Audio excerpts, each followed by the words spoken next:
Hey everyone, Stacks here, and we're about to get into probably the most anticipated event of 2019 from Marvel, and that is Absolute Carnage with Donny Cates and Ryan Stegman. But before we do, I want to say thank you to all my subscribers, new and old. I've experienced some great growth on the channel this month, and it's all because of you. Thank you guys, and let's get into this. Absolute Carnage is a culmination of a lot that's been going on in the Venom series, including Venom, where it's a Vietnam era where S.H.I.E.L.D. was using the symbiotes and experimenting with them in the Vietnam War, and also the Cult of Carnage, where we discover that Carnage is going around and trying to collect the codexes. And the codex, or codices, the codex is a imprint, a remnant of the symbiote, that if you've ever worn a symbiote, it remains on your DNA. It marks you. And Carnage's intent is that if he gains all these codices, he will be able to speak to Knull and become a god along the way. And as far as the book, it begins with an introduction to Knull. But enough getting caught up, let's get to the book. The book starts with an introduction to Knull, and it's just telling him, hey, a long time ago in the pre-creation abyss, there was this god that went by the name Knull, and he's the one who created the symbiotes, and he waged a war against everything that was bright in an attempt to install eternal blackness, eternal darkness to all of infinity.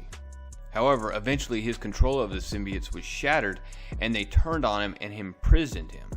And while everybody thought Clintar, the symbiote planet, was a actual planet, it's actually a cage. It's a bunch of symbiotes together, basically holding Knull in the middle of it. Now fast forward a billion years and you get to Eddie Brock, and there's a couple things going on with Eddie Brock and the Venom symbiote right now. To put it nicely, they ain't together anymore. To put it in reality, they had a really bad breakup.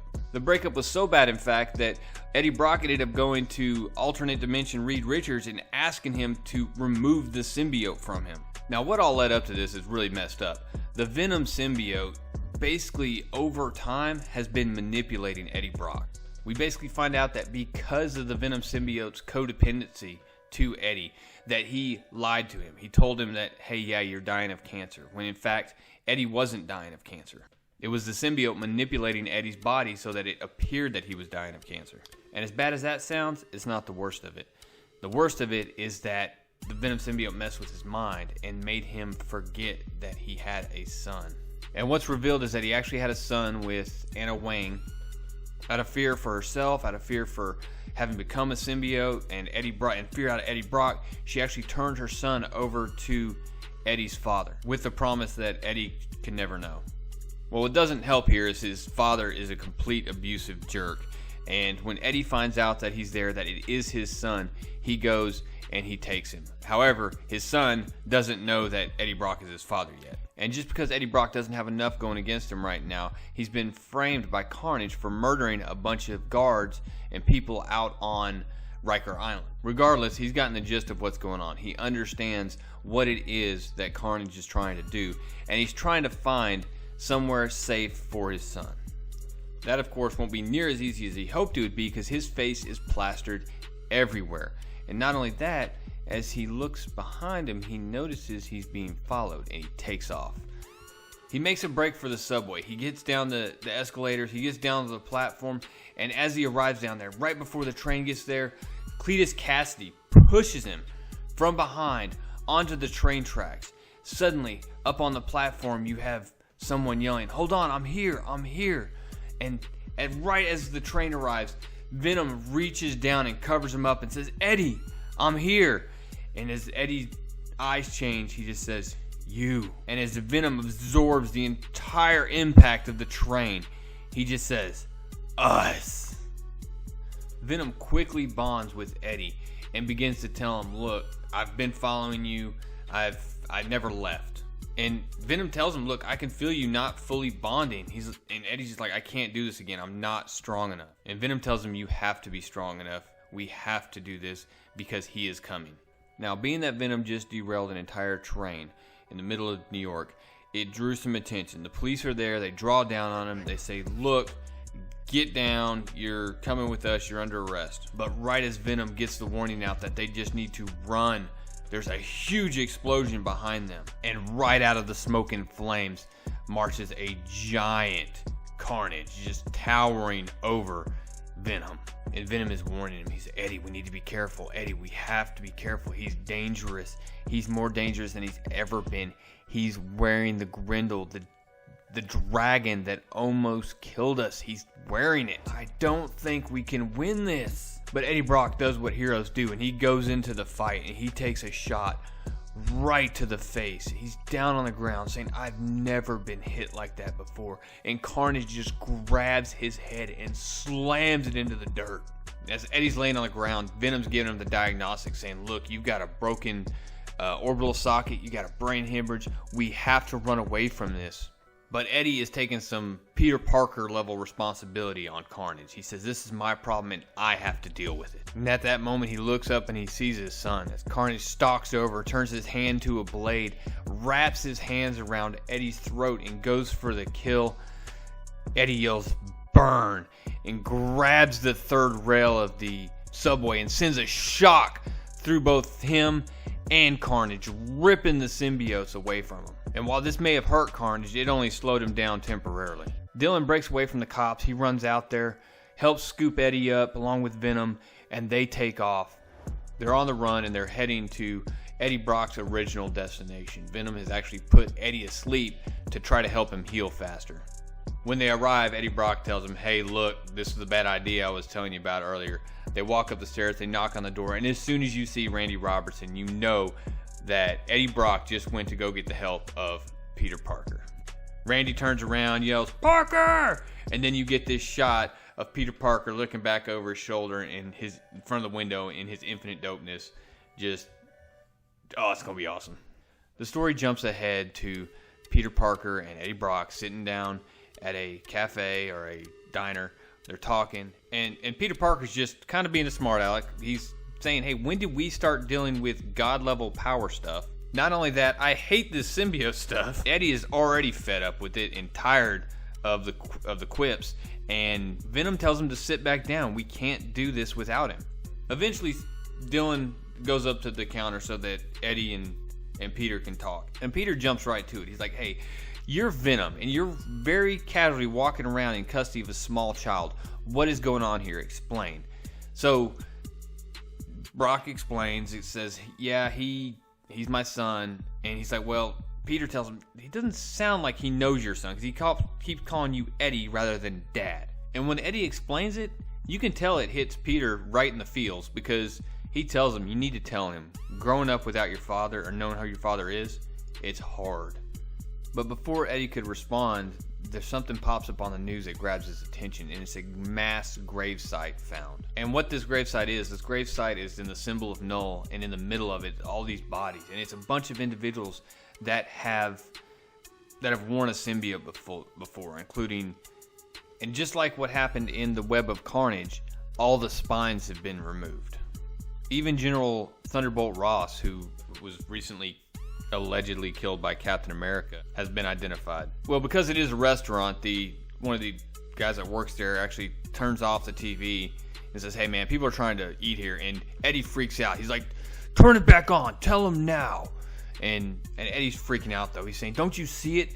Thaddeus Thunderbolt Ross, the Life Foundation, all these people, they are all individuals who had a symbiote. This is a message from Kasady. And he's got tears rolling down his face as he says, Ann's body is in there. Dylan looks up at Eddie and says, who is that? Right as two of the dumbest, most just unluckiest idiot robbers in the history of crime bust into this shop and try to rob the place with Spider-Man standing right there. To summarize that, during this fight, Peter Parker and Eddie Brock are discussing the codices and how they're embedded on people, and there has to be a way to remove it from people without hurting them. Peter Parker says that, hey, Reed Richards probably would have been able to get it done if he'd have known a month ago, and Eddie Brock agrees with him. So instead of going to visit Reed Richards, they go visit alternate universe Reed Richards, who, it just so happens, started working on this about 35 days ago. He explains that, hey, I built this long before I ever met you, and I planned on using it on Flash Thompson, but as we all know, Flash Thompson died in Amazing Spider-Man number 800. But since we're talking about Spider-Man 800, Peter Parker shows up with a kid, and it's actually one of Norman Osborn's grandchildren who he infected with the Carnage symbiote during that Spider-Man 800 issue. Anyway, Spider-Man geeks out over the new Reed Richards, and convinced that he can solve this problem. But what nobody's willing to do, other than this future Reed Richards, is to put one of these kids in this machine. Well, for whatever reason, the first person that pops in their head is a highly dangerous and rather obvious candidate that Cletus Kasady would target, Norman Osborne. And he's in the Ravencroft Institute for the Criminally Insane. And he ended up there after his Red Goblin stint during the Spider-Man 800 Go Down Swinging run. But what we find out here is that Norman Osborne isn't all there anymore. He was always kind of crazy with the Goblin gene, but now it's even worse. Somehow, some way, the conscience of Cletus Kasady has infected Norman Osborne. So he's in Ravencroft, but fortunately for Spider-Man and Venom, they have an inside man. Fortunately for Venom and Spider-Man, they have an inside man in John Jameson, the werewolf. And last time we saw John Jameson, he was in Doverton, Colorado, the location where the Carnage symbiote infected. It had the Carnage USA run where he infected an entire city, and where recently he basically ripped the spines out of all the people that he infected during that stint. As the three of them go down to get Norman Osborn, something really weird happens with John Jameson, and he begins to absolutely flip out. His eyes turn red. He starts screaming that I gotta get him out of there. I gotta get him out of there. I gotta get him out of there. He pulls out his gun and he just starts blasting the door, just starts shooting. And when this happens, the alarms go off, everything starts blaring, and Venom's just screeching to make it stop, make it stop. In the meantime, Spider-Man is trying to deal with John Jameson as he's down on the floor, his eyes rolling back, turning red, and he just looks back down the hall and says, God is coming. And as they look, Carnage, in his Cletus Kasady form, is just walking down the hallway, and he rips open his chest, and you see these maggots. And he's taking these maggots and he's flicking them in each of the cells with all these murderers and rapists and killers and these mentally disturbed people. And as he does, they basically attack and attach and go inside them and infect them with the Carnage symbiote. So Eddie finally is able to muster up enough strength. He grabs a gun and starts shooting speakers off the wall. From there, suddenly Venom starts... He feels something. He can feel something, he says, like on a biblical proportion. It's like a biblical swarm of locusts coming. When he realizes it's not the sounds of locusts, it's the sounds of teeth. And when they look down the hall, it's about a dozen Carnage symbiotes running at him, many of them looking like the Outriders from Thanos' Black Order. Venom sizes it up and says, look, we gotta run. We can't fight this. But Spider-Man's the one that says no. If he takes Norman Osborn's codex, he's only going to get stronger. We have to stop him. We have to fight now. And what commences is an absolute awesome fight.